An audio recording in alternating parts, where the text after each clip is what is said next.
Je laisse ma place tout de suite à Charlène, qui est chargée d'affaires études conception réseau télécom, pour qu'elle vienne nous présenter son métier.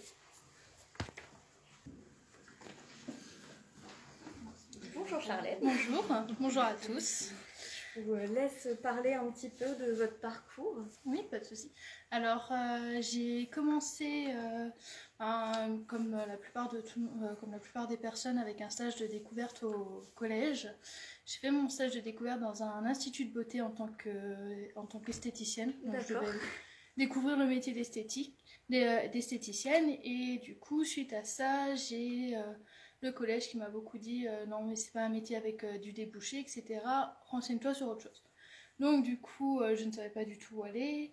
Et ce qui s'est passé, c'est qu'ils m'ont dit s'il faut, va dans le secrétariat.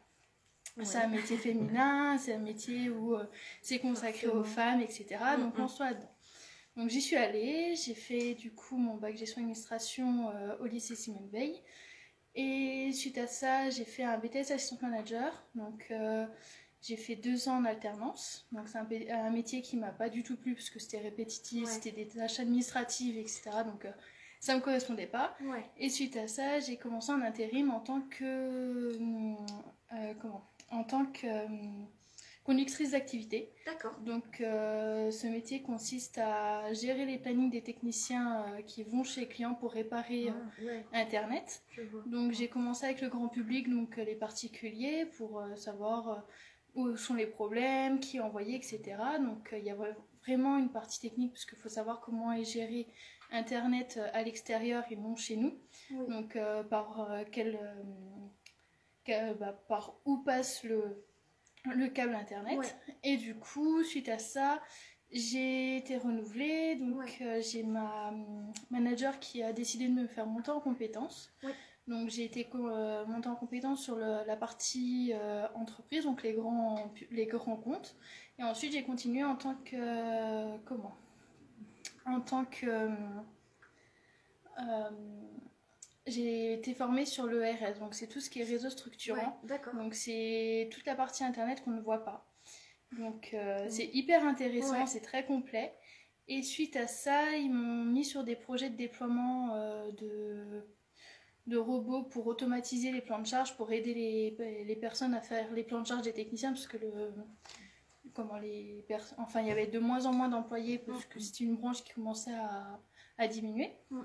Et du coup, suite à ça, j'ai décidé de continuer dans le métier technique en faisant une formation de chargé d'affaires, donc en alternance, toujours avec l'entreprise Orange.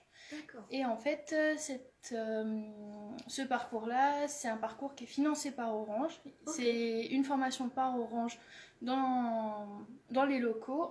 Ils nous forment, ils nous envoient en formation. Donc on fait de l'alternance 1 semaine par mois à Épinal pour les chargés d'affaires. Il existe la même chose pour les techniciens, donc à Quetigny avec l'AFPA.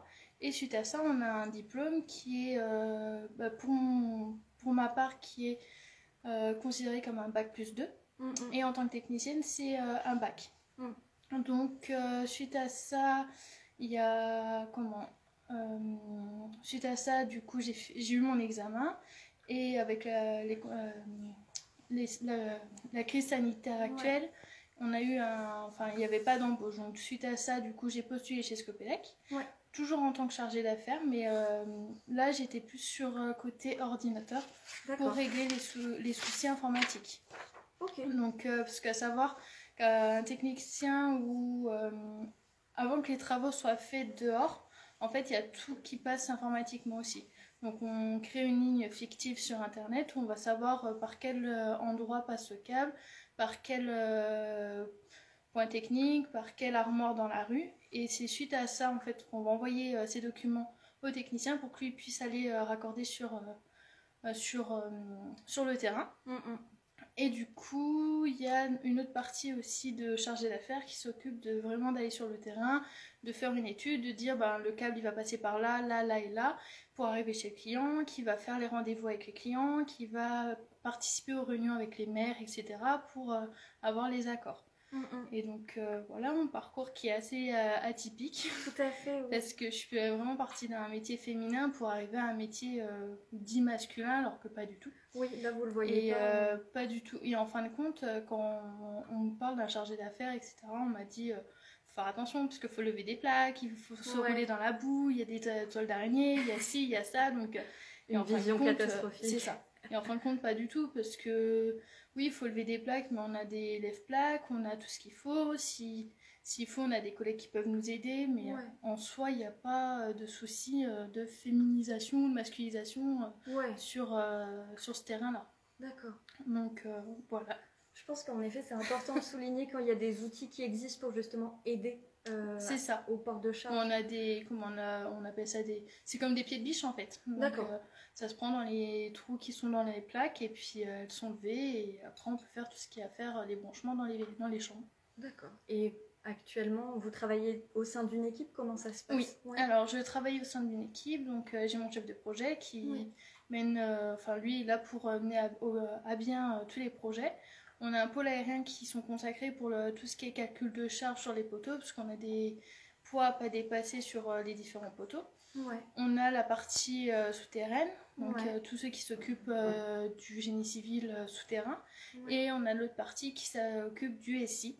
Donc dès qu'il y a un problème informatiquement avec des logiciels qui sont complexes, et du coup moi je suis dans cette partie-là avec les logiciels, etc. D'accord.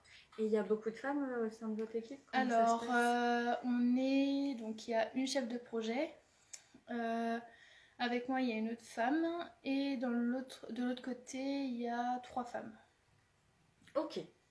Donc on n'est pas beaucoup, mais pour un métier qui est dit masculin, je trouve que c'est déjà pas mal. Et ça s'est passé comment l'intégration au sein de l'équipe? Alors, quand j'étais chez Orange en conductrice d'activité, l'intégration en équipe, nickel. Chez Orange, pareil. Chez Scopelec, ça s'est super bien passé aussi. Donc, après, tout le monde parle avec tout le monde. Après, voilà, il y a les équipes. Donc, on parle plus à notre équipe qu'aux autres équipes. On communique, mais c'est professionnel. D'accord. Donc, voilà. Et c'est quoi la facette de votre métier qui vous plaît le plus? Alors, ce qui me plaît le plus, c'est répondre aux problèmes, c'est répondre dès qu'il y a un client qui a un souci, etc. C'est de savoir où se trouve le souci, etc.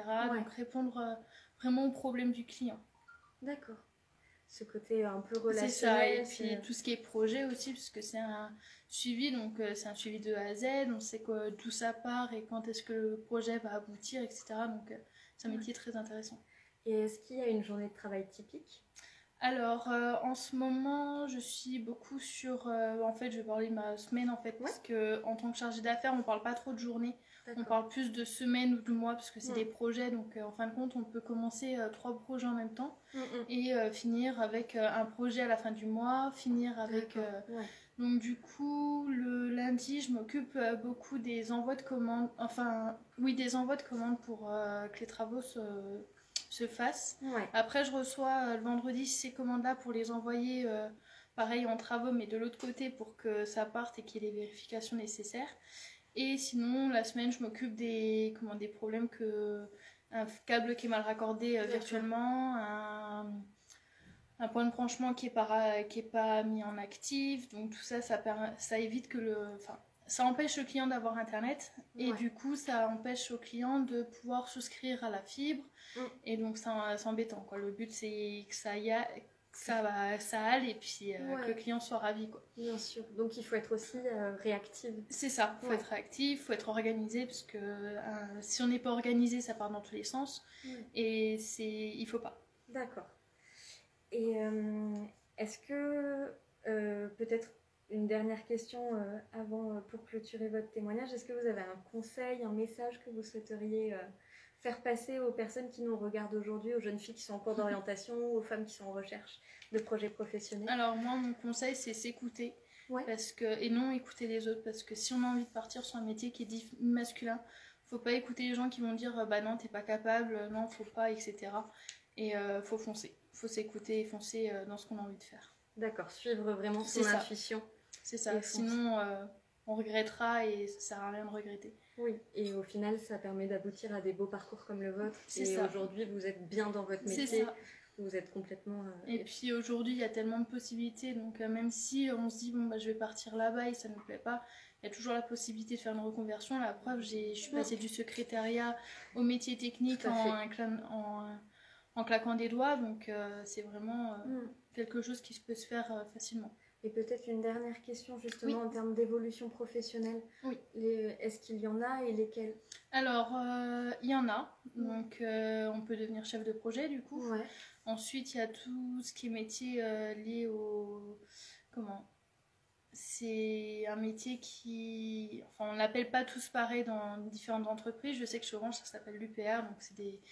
Il y a du technique, il y a de la relation client, il y a du commercial. Enfin, un métier au moment où Enfin, moi, j'ai cette optique-là. Au moment où on a des bases dans le technique, que ce soit fibre ou cuivre, on peut arriver à tous les métiers qui est possible. Donc il y aura les formations, il y aura des échelons à passer, etc. Mais tout est possible. Là, j'ai commencé en tant que conductrice d'activité, donc à faire les plannings des techniciens. Et là, je me retrouve à faire des études pour aller sur le terrain. Donc en fin de compte, il y a toujours possibilité d'évoluer et c'est pas un métier qui est fermé. D'accord. Il y a des passerelles et on peut les prendre. Et il y a toujours des formations. Donc, Trop bien. Merci beaucoup en tout cas, Charlène, pour votre témoignage. Bonne soirée.